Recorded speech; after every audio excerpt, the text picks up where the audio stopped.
ওসমান হাদির এই ঘটনার পরে মানববন্ধন করা হয়েছিল। সেই মানববন্ধন থেকে ফেরার পথে দুইজনকে কুপিয়ে জখম করা হয়েছে। আচ্ছা, এর মধ্যে যখন ওসমান হাদির পুরো ফ্যামিলি ঢাকায় এসছে তার ট্রিটমেন্ট পারপাসে, তার বাড়িতে চুরির ঘটনা ঘটেছে। এবং একজন ছাত্রলীগের সাবেক কর্মী, মানে এখন যেহেতু নিষিদ্ধ ঘোষিত ছাত্রলীগ, আমি সাবেক কর্মী বলছি, নেতা ইনফ্যাক্ট, তিনি ফেসবুকে স্ট্যাটাস দিয়ে বলেছেন যে ছোট ভাই প্রোটেকশন বাড়াও। তিনি একজনকে উদ্দেশ্য করে বলেছেন যে এভাবে মোটর সাইকেলে একা একা ঘোরাঘুরি করো না, পরিণতি খুব ভয়াবহ হবে। এবং তিনি বলছেন যে রাজশাহী বিশ্ববিদ্যালয়টাকে আমাদের হাতে দিয়ে দাও। মানে রাজশাহী বিশ্ববিদ্যালয়ের যারা এই 24-এর অভ্যুত্থানের সঙ্গে যুক্ত, তাদেরকে হ্যান্ডেল করবার জন্যে এই বিশ্ববিদ্যালয় ছাত্রলীগ শাখার দুজন নেতা, তিনি এবং তার সভাপতি, তিনি সাধারণ সম্পাদক, তারা দুজন দে উইল হ্যান্ডেল ইট। মনে থাকবে এক সপ্তাহ এখনো হয়নি, সজীব ওয়াজেদ জয় সাক্ষাৎকার দিয়ে বলেছেন যে বাংলাদেশে 26-এ কোনো নির্বাচন আওয়ামী লীগ হতে দেবে না, তারা বানচাল করবার সর্বোচ্চ চেষ্টা করবে। এবং এই বানচাল করবার জন্যে আইন শৃঙ্খলা পরিস্থিতিকেই তারা হাতিয়ার হিসেবে ব্যবহার করবে। তো আপনি যদি ঘটনাগুলোকে মেলান, আপনি দেখবেন যে বাংলাদেশের আইন শৃঙ্খলা পরিস্থিতি, যেটা নিয়ে আপনি আমাকে প্রশ্ন করছেন, এই হাদির ঘটনাটার মধ্যে দিয়ে যে কতগুলো ঘটনা ঘটে গেল, সেটাই যথেষ্ট বুঝবার জন্য বাংলাদেশের আইন শৃঙ্খলা পরিস্থিতিটা কোথায় আছে। বাংলাদেশে এই মুহূর্তে সকল রাজনৈতিক দল মিলিয়ে 2-2.5 হাজার প্রার্থী মাঠে আছে। সকল রাজনৈতিক দল যদি আমরা ধরি, জামাত, এনসিপি, বিএনপি সহ সকল রাজনৈতিক দল, অ্যাটলিস্ট 1.5 থেকে 2 হাজার প্রার্থী মাঠে আছে। এই প্রার্থীদের মধ্যে হাদি নিজেও কিন্তু একজন প্রার্থী। সো এই প্রার্থীদের মধ্যে আপনি যদি টার্গেট কিলিং করেন 20 থেকে 25টা, অ্যাটলিস্ট শুট করেন, মরা বাঁচা তো আল্লাহর হাতে, শুট করেন, আপনি মনে করেন 26 সালে একটা নির্বাচন হতে পারবে? প্রার্থীরা কি বের হওয়ার মতন সেই অবস্থায় থাকবে?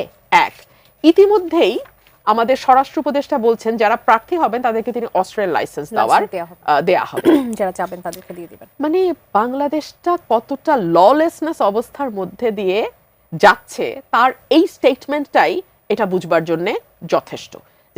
যারা প্রার্থী হবে তার নিরাপত্তা তার নিজে নিতে হবে। রাষ্ট্র, আইন শৃঙ্খলা বাহিনী বা পুলিশ প্রশাসন, এখানে তাদের কোনো ভূমিকা নাই। এবং প্রথমেই স্বরাষ্ট্রমন্ত্রী বা স্বরাষ্ট্র উপদেষ্টা, যেটি আপনি বলেন, হাত তুলে সারেন্ডার করে ফেললো। আমরা আলোচনায় বসার আগে নিজেদের মধ্যে আলোচনা করছিলাম যে স্বরাষ্ট্র উপদেষ্টা হাদির কিলারকে ধরবার জন্য 50 লক্ষ টাকা পুরস্কার ঘোষণা করেছে অন দ্যাট ভেরি ডে। জি, তো যেইটা ওনার সবচেয়ে শেষে করার কথা, সেটা উনি সবচেয়ে প্রথমে করে দিচ্ছেন। মানে দায়িত্ব নেবেন না, এটা হচ্ছে মূল ব্যাপারটা। স্বরাষ্ট্র উপদেষ্টা দায়িত্ব নেবেন না, স্বরাষ্ট্র উপদেষ্টার অধীনে যেই ফোর্সেস গুলো কাজ করে তারা কেউ দায়িত্ব নেবে না। স্বরাষ্ট্র উপদেষ্টা তো আগ্নেয়াস্ত্রের লাইসেন্সের কথা বলেছেন। আমাদের ভাগ্য ভালো উনি বলেন নেই সব প্রার্থীদেরকে অস্ত্র চালানোর ট্রেনিং নিতে হবে, কেননা যতটা দায়সারা মন্তব্য করা সম্ভব এমনও বলতে পারতেন 2-2.5 হাজার প্রার্থী যারা বাজারে আছেন তারা যেন নিয়ম করে অস্ত্র চালানো শেখেন, কেননা এখানে সরকার কোনো ভূমিকায় নাই। যখন হাদির উপরে যারা আক্রমণ করলো তারা তখনও শহরে, তখনও কর্ডন করলে আপনি তাদেরকে ধরতে পারতেন। আমরা পুলিশকে অ্যাক্ট করতে দেখিনি, উপদেষ্টাকে অ্যাক্ট করতে দেখিনি। আপনি জানেন স্বরাষ্ট্র মন্ত্রণালয়ে কিন্তু এই উপদেষ্টা ছাড়াও আরও 4 জন লোক আছে। ওখানে সবচেয়ে বেশি উপদেষ্টাদের সংখ্যা সবচেয়ে বেশি এবং চিফ অ্যাডভাইজারের বিশেষ সহকারীর সংখ্যাও বেশি। কাজে আমরা তার কোনো রেজাল্ট দেখতে পাই না। ওনাদেরকে ঠিক পুরনো পন্থার মতোই পুলিশ সম্পর্কে তোয়াজ করতে শুনি, এবং যেই পুলিশের সংস্কার ছিল 1 নম্বর ইস্যু, 16 মাসেও তারা সেটি করতে পারেননি। কাজেই পুলিশ এখন কোনো রোলে নাই, বরঞ্চ নির্বাচনের বাতাস বুঝে পুলিশ এখন কোন দিকে পতাকা তুলবে আমরা ঠিক জানি না। এমনও হতে পারে যে যারা সহিংসতা করবে, যারা নাশকতা করবে, পুলিশের লয়ালিটি তাদের দিকেও থাকতে পারে। তাদের নিয়োগ কিন্তু ওই আমলে হয়েছিল। আচ্ছা, সিভিল অ্যাডমিনিস্ট্রেশনে সরকারের কোনো গ্রিপের মধ্যে নাই, বরঞ্চ সিভিল অ্যাডমিনিস্ট্রেশন সরকারকে পরিচালনা করে। আপনি বলছিলেন যে ডেভিল হান্ট ফেজ 2, এগুলো পোশাকি নাম শুনতে কিন্তু খুব ভাল লাগে। অপারেশন ডেভিল হান্ট একটা মচমচে, মানে আমাদের গোয়েন্দা কাহিনী পড়ার মতো মনে হয়। ডেভিল হান্ট 1-এ কি ঘটেছে, তার রেজাল্ট কি আমরা কিন্তু জানি না। আর যে অস্ত্র লুট হয়েছে, যে অস্ত্র অবৈধ অস্ত্র আছে, এবং বারবার সরকার বলেছে যে লাইসেন্সধারী অস্ত্রকেও জমা দিতে হবে, আবার ফেরত নিতে পারবেন, কোনো কিছুর কোনো জবাবদিহিতা নাই। ফলে অস্ত্রগুলো বাজারে রয়েছে এবং আপনার আমার বিরুদ্ধে সেটি ব্যবহৃত হলেও আমি অবাক হব না। কাজেই সরকারে যারা থাকেন তাদের অনেক দায়িত্বশীল হয়ে কথা বলতে হবে। প্রধান নির্বাচন কমিশনার যে কথাটি বলেছেন এটি আমাকে আরও বেশি অবাক করেছে। দেখুন, আমরা যখন নির্বাচন ঘনিয়ে আসে তখন বলি যে নির্বাচন কমিশনের হাতে প্রশাসন চলে যাবে, প্রশাসন দলনিরপেক্ষ হবে।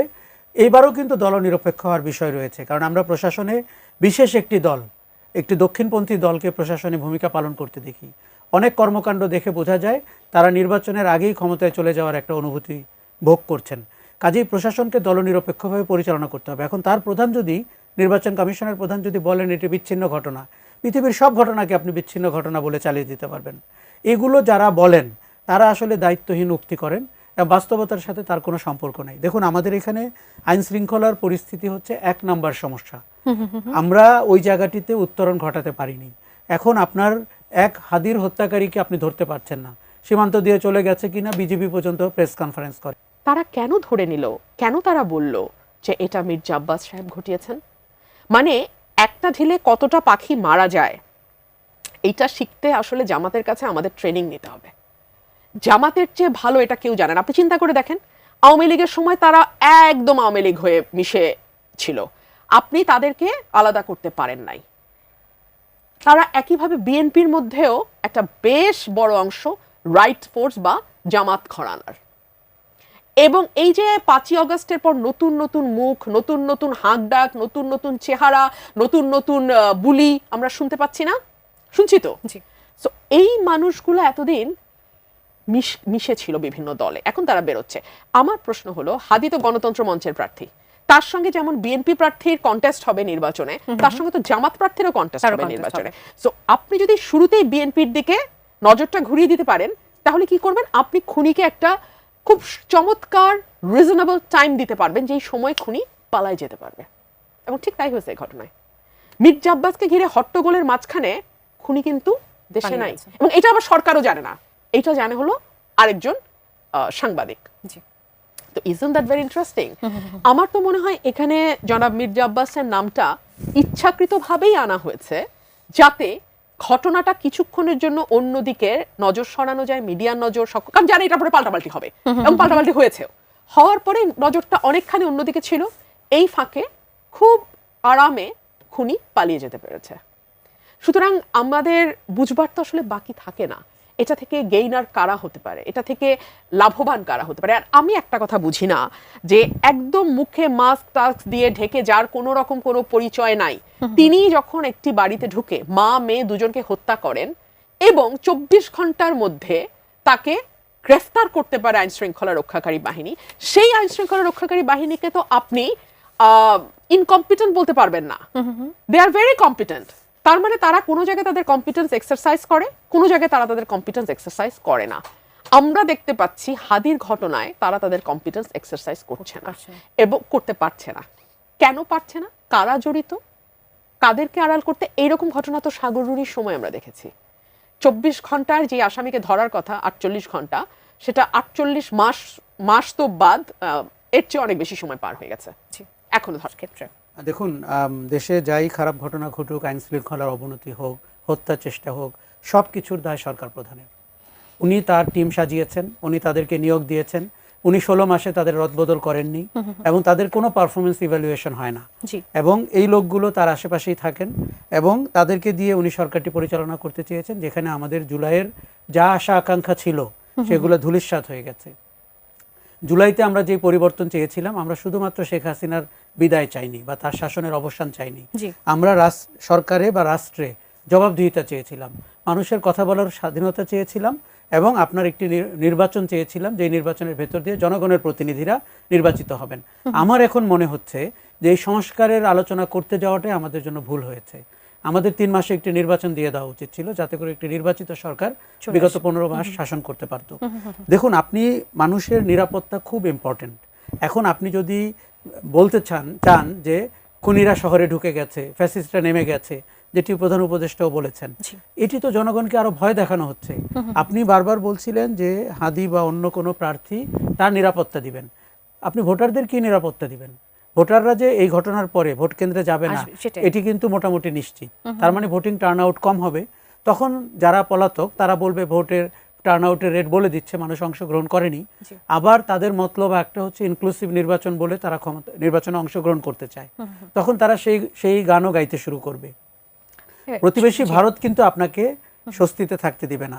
এগুলো রক্ষার দায়িত্ব সরকারের, সরকার সেখানে চরমভাবে ব্যর্থ হচ্ছে। আমি ছোট ছোট করে এই অংশ একটু নিতে চাই। রুমিনাপা, আরও একজন দর্শক ছিলেন শাহিন, তিনি প্রশ্ন করছিলেন যে আমাদের ইতিহাস বিকৃতির বিষয়টি নিয়ে তিনি জানতে চাচ্ছিলেন যে জামাতের সেক্রেটারি জেনারেল মিয়া গোলাম পরোয়ার তিনি বলেছেন যে ভারতীয়দের নির্দেশেই বুদ্ধিজীবীদের হত্যা করা হয়েছে। আমি এর সাথে একটু যুক্ত করতে চাই। চট্টগ্রাম বিশ্ববিদ্যালয়ের সহ উপাচার্য তিনি বলেছেন যে পাকিস্তানি বাহিনী বুদ্ধিজীবীদের হত্যা করবে, এটা অবান্তর। এবং এরকম বেশ কিছু কথাবার্তা আমরা খুব ঘন ঘন এখন শুনতে পাচ্ছি, চারপাশে দেখতে পাচ্ছি। আমাদের দর্শকের প্রশ্ন ছিল যে বিএনপি একটা বড় দল, যখন ইতিহাস পরিবর্তনের চেষ্টা করা হচ্ছে এইভাবে, বিএনপি কেন সেটাতে চুপ করে আছে, কিছু বলছে না কেন? বিএনপি চুপ করে আছে এটা আমি ঠিক মনে করি না। বিএনপি কিন্তু বারবারই এই ধরনের কথা যারা বলছে সেই দলটির ব্যাপারে মানুষকে সচেতন করছে, সাবধান করছে। কিছুদিন আগেই বিএনপির ভারপ্রাপ্ত চেয়ারম্যান তারেক রহমান সাহেব কিন্তু বলেছেন যে একটি দলের ব্যাপারে, যে তারা ৭১ সালে কি করেছিল এটা দেশের মানুষের মনে আছে। এবং শুধু তো তাই নয়, তাদের এই নির্বাচনী ক্যাম্পেইনে গিয়েও তো আমরা দেখছি যে কত রকম ভাবে মানুষ মোনাফেকি করতে পারে, জান্নাতের টিকিট বিক্রি করা থেকে শুরু করে। আজকে দেখলাম একটা কনস্টিটিউয়েন্সির একজন এমপি ক্যান্ডিডেট জামাতের, তিনি বলছেন ওমরা করতে নিয়ে যাব। সো ধর্মকে ব্যবহার করা, লেবাসকে ব্যবহার করা, আল্লাহকে ব্যবহার করা, ইসলামের হজকে ব্যবহার করা, কোনোটাই তো তারা বাকি রাখছেন না। সো ওনাদের কাছ থেকে এরকম মন্তব্যে আমরা খুব অবাক হইনি। ওনারা এটা বলবেন, এটাই স্বাভাবিক। এবং ওনারা তো শুধুমাত্র দেখুন, আওয়ামী বিরোধিতার ন্যারেটিভ দিতে গিয়ে ওনারা যেটা করেছেন, ওনারা কিন্তু বিভিন্ন জায়গায় মুক্তিযুদ্ধের যেই স্থাপত্য শৈলীগুলো আছে বাংলাদেশে, বিভিন্ন জায়গায় জেলা উপজেলা পর্যায়ে, সেগুলোকে ভেঙে ফেলেছে। জাদুঘরে ভেঙে, জাদুঘরটা তো আওয়ামী লীগের বাবার সম্পত্তি ছিল না, কিংবা এই স্থাপনাগুলো তো আওয়ামী লীগের নিজস্ব সম্পত্তি নয়, এটা তো রাষ্ট্রীয় সম্পদ। এই রাষ্ট্রীয় সম্পদকে ভেঙে দেওয়ার মানে কিন্তু কেবল ভেঙে দেয়া না, এটা কেবল ক্ষোভের বহিঃপ্রকাশ না, ইতিহাস মুছে ফেলার চেষ্টা। সেগুলো কি সংস্কারের কোনো উদ্যোগ নেওয়া হয়েছে? পাগল, এখন তো এই আমলই না, এখন হচ্ছে বাংলাদেশে ৭১, পারলে বলবো ওই সময় পাক ভারত যুদ্ধ হয়েছে। ওই সময় বাংলাদেশের কোনো যুদ্ধই হয়নি, ওটা ছিল পাক ভারত একটা যুদ্ধ। আমি আরেকটা ব্যাপারে একটু নিজে থেকেই একটা প্রশ্ন তুলতে চাই। আমার মনে আছে যখন আওয়ামী লীগের এই ভীষণ রকম দুর্দান্ত প্রতাপে আওয়ামী লীগ রাজত্ব করছে, আজকে আপনি যাদেরকে জিহাদি জোশে কথা বলতে দেখেন, নিশ্চয়ই আপনি উপস্থাপকের চেহারে তখনও ছিলেন, কখনো কি এই চেহারাগুলোকে আপনি দেখেছেন কথা বলতে? আপনি দেখেন নাই। কিন্তু আপনি পান্নাকে দেখেছেন, মঞ্জুরুল আলম পান্নাকে দেখেছেন, আপনি কিছুটা হলেও আবু আলম শহীদ খান কিছু অনিয়মের ব্যাপারে কথা বলেছেন, আনিস আলমগীর সাহেবও আওয়ামী লীগের বিভিন্ন অনিয়ম নিয়ে বলেছেন। আরেকজন বলেছেন, তিনি অবশ্য সৌভাগ্যবান, এখনো কারাগারে যাননি, তুষার ভাইয়ের সাথে আমি অত বসিনি, মাসুদ কামাল সাহেব। তো মাসুদ কামাল সাহেব এদের মধ্যে সবচেয়ে লাকি, মাসুদ কামাল সাহেব এখনো কারাগারে যান নাই, কিন্তু বাকি তিনজনই কিন্তু জেলে গেছেন। পান্না ভাই ফিরে এসছেন, আবু আলম শহীদ খান এবং আনিস আলমগীর, এই দুদিন আগে আনিস আলমগীর ধরা পড়লো, ধরে নিয়ে গেল। প্রধান উপদেষ্টা কি বলে নাই মন খুলে সমালোচনা করেন, প্রাণ খুলে সমালোচনা করেন? তো মন আর প্রাণ খুলে তো এই কয়টা মানুষ সমালোচনা করেছিলেন, তাদেরকে ধরে নিয়ে যেতে হলো। আমি যেহেতু ওই সময়ে আমাকে কথা বলেছি, আমি 15 বছর, আপনি উপস্থাপকের চেয়ারে ছিলেন না, আমি তাদের দেখেছি না আপনি তাদের দেখেছেন, কিন্তু যাদেরকে আমরা কিছুটা হলেও কথা বলতে দেখেছি, তারা কিন্তু ম্যাক্সিমামই ভেতরে। থ্যাংক গড আশরাফ ভাই এখনো বাইরে আছে, এখন জানি না আশরাফ ভাই কি আছে কপালে। ভাই, এই বিষয়টি নিয়ে আসলে আমি আপনার কাছে আসতে যাচ্ছিলাম। আনিস আলমগীরকে সন্ত্রাস বিরোধী আইনের মামলায় গ্রেফতার করা হয়েছে। কালকে তাকে জিম থেকে সন্ধ্যা 7:30 বা 8টা নাগাদ তাকে নিয়ে যাওয়া হয় যে ডিবি প্রধান তার সাথে কথা বলবেন, এবং রাত 2:30টার পর তাকে মামলা দেওয়া হয়, একই মামলা, সন্ত্রাস বিরোধী মামলা। যে মামলাটি এতক্ষণ আপা যে সাংবাদিকদের নাম বলছিলেন তাদের বিরুদ্ধে আসলে যেটি করা হয়েছে, সন্ত্রাসী কার্যক্রমে উস্কানির অভিযোগ তার বিরুদ্ধে আনা হয়েছে এবং তার জন্য 5 দিনের রিমান্ড মঞ্জুর করা হয়েছে। অপরাধটা কতটা গুরুতর আপনার কাছে মনে হচ্ছে? তার কোনো অপরাধী নেই, এবং তাকে হেয় করার জন্য, হেনস্থা করার জন্য মামলা সাজানো হয়েছে। এবং যেই সরকার বা যেই রাষ্ট্র আনিস আলমগীর কিংবা পান্না এরকম ব্যক্তিদেরকে আটক করে এবং ভুয়া মামলা সাজায় এবং শাস্তি দেওয়ার চেষ্টা করে, সেটিকে কত ভঙ্গুর এবং কত দেউলিয়া। আমি আনিস আলমগীরের মুক্তি চাই, কোনো প্রশ্ন ছাড়াই। কেননা যে কোনো মানুষের অধিকার রয়েছে প্রচলিত শাসন ক্ষমতাকে প্রশ্ন করার এবং জবাবদিহিতার আওতায় আনার। আপনি যখন এই জায়গায় যান, আপনার দেউলিয়াত্ম প্রকাশ পেয়ে যায় এবং যেই আইনে মামলা দেওয়া হয়েছে সেই আইনে অতীতে হেনস্থা করা হতো মানুষকে, এবং এবারের মতো আরও খারাপভাবে মানুষকে হেনস্থা করার চেষ্টা করা হচ্ছে, আরও নিরীহ মানুষকে ধরার চেষ্টা করা হচ্ছে। এটি কন্টিনিউ করতে পারে না এবং আমরা জুলাই অগাস্টে এই ব্যবস্থার বিলোপ চেয়েছিলাম। এবং আপনি যদি সাধারণ জনগণকে, নিরীহ মানুষকে, সাংবাদিকদেরকে, পেশাদারী মানুষকে এইভাবে হেনস্থা করতে থাকেন, ইওর ডেজ আর নাম্বারড। আমার মনে হয়েছে যে এটি নিয়ে তর্ক বিতর্কের কিচ্ছু নাই। এখানে তাকে তার নাগরিক অধিকার হরণ করার ক্ষমতা রাষ্ট্রকে কেউ দেয়নি, এবং পুলিশের কথা ছিল হাদির উপরে আক্রমণকারীদেরকে আটক করার, সেটি তারা করতে পারেননি। তাদের চোখে ধুলা দিয়ে সীমান্ত পার হয়েছে কি হয়নি। পুলিশ তার পেশাদারিত্ব থেকে সরে এসেছে। অতীতে আওয়ামী লীগের নেতাদের কথায় পুলিশ চলতো, এখন কিছু উপদেষ্টা যার তেমন কোনো যোগ্যতা বা দক্ষতা আমরা দেখতে পাচ্ছি না, নিশ্চয়ই সরকারের ভেতরে কলকাঠি নেড়ে কেউ এই ধরনের ব্যক্তিবর্গকে আটক করার কুবুদ্ধি দিয়েছে এবং সন্ত্রাস বিরোধী আইনে মামলাটি রুজু করা হয়েছে। আপনি বলছিলেন যে আসলে আমাদের জুলাইয়ের চেতনাটা তো আসলে এটা ছিল না। জুলাই তো এজন্য ছিল না, জুলাই ছিল যে আমাদের বাক স্বাধীনতার জন্য, জুলাই ছিল আমাদের অধিকার প্রতিষ্ঠার জন্য। তাহলে এমন পরিস্থিতি আসলে তৈরি হলো কেন, যেহেতু কেউই চায়নি? আসলে দেখুন, আমরা একটি নতুন খপ্পরে পড়েছি। সেই খপ্পরটি হচ্ছে আপনি পরিবর্তন প্রত্যাশী ছিলেন এবং পরিবর্তনের প্রতিবন্ধক ছিল শেখ হাসিনা এবং তার অগণতান্ত্রিক শাসন, স্বৈরাচারী শাসন। সেই সুযোগে, পরিবর্তনের সুযোগে এমন সব শক্তি মাথাচাড়া দিয়ে উঠেছে। ধরেন দেশের বাইরে একজন ইউটিউবার, তিনি একটা ঘটনা ঘটাবেন, তিনি একটা পোস্ট দিবেন, তার সমর্থনে মাঠে কিছু ছেলে নামবে, পরের দিন আপনি দেখতে পাবেন যে সরকার একজনকে আটক করেছে। তাহলে কি দেশে সরকার বলে কি কিছু আছে? কোনো কিছু কি আইনের আওতায় হচ্ছে, নাকি ব্যক্তির আঙ্গুলি হেলনে হচ্ছে? আর এই ধরনের ব্যক্তিরা যদি সরকারের ভেতরে অপারেট করতে পারেন, তারা কি কোনোদিন নির্বাচন চাইবেন? কেননা নির্বাচিত সরকার দায়িত্ব নিলে তো তার কোনো প্রভাব বা ভূমিকা থাকবে না। তারা চাইবেন অস্থিতিশীলতাকে জিয়ে রাখতে। আপনি যদি ওসমান হাদির উপরে যে আক্রমণ হয়েছে এরকম 10টি ঘটনা ঘটাতে পারেন, এই দেশে কি নির্বাচনটি আর হবে? কাজেই আমরা মনে করি যে সরকারটিকে ম্যাচুরিটির সাথে পরিস্থিতি মোকাবেলা করতে হবে। যেই অধিক সংখ্যক মানুষ পরিবর্তন প্রত্যাশা করেছে, সেই পরিবর্তনের ধারক বাহক হতে হবে, ইউটিউবারের ধারক বাহক না। আমি আরেকটু ছোট করে যদি একটু নিয়ে, একটা বিরতি নেবার সময় হয়ে গেছে। আমাদের মুক্তিযুদ্ধ নিয়ে, বুদ্ধিজীবী দিবস নিয়ে মানে এ ধরনের ইনফরমেশন, যেটা আমি কিছুক্ষণ আগে বলছিলাম, ছাত্র শিবিরের সেক্রেটারি, পাবনা সরকারি এডওয়ার্ড কলেজ